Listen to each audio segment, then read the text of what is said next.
We are learning what led to a suspect being shot and killed by police in Ogden. That suspect still has not been identified, but investigators believe he was involved in several crimes in the hours before that fatal confrontation. Fox 13's John Franke has the story for us now from Ogden.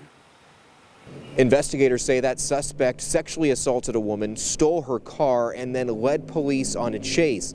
They eventually found him. He was shot when investigators say he pulled a gun.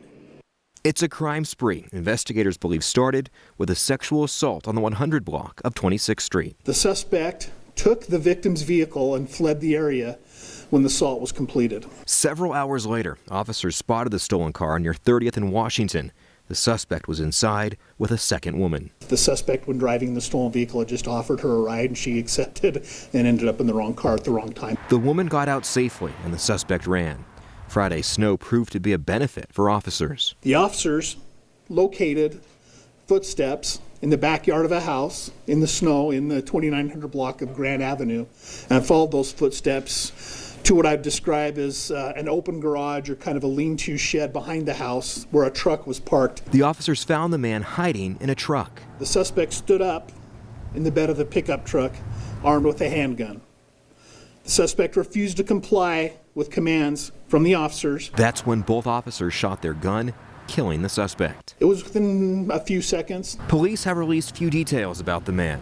Chief Eric Young described him as Hispanic and in his 20s or 30s.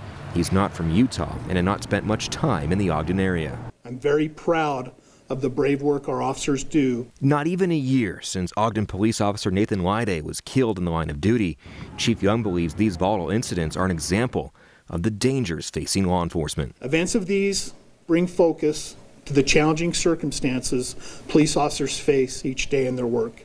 Both officers involved were wearing body cameras. That footage has been turned over to the Weber County investigative team. Ogden Police say it'll be made public as soon as possible.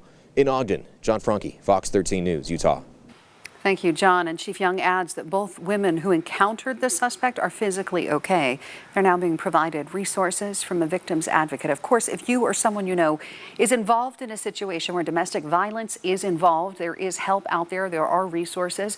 You can call the Utah Domestic Violence Coalition at any time, 1-800-895-5465. And of course, if you are in immediate danger, call 911.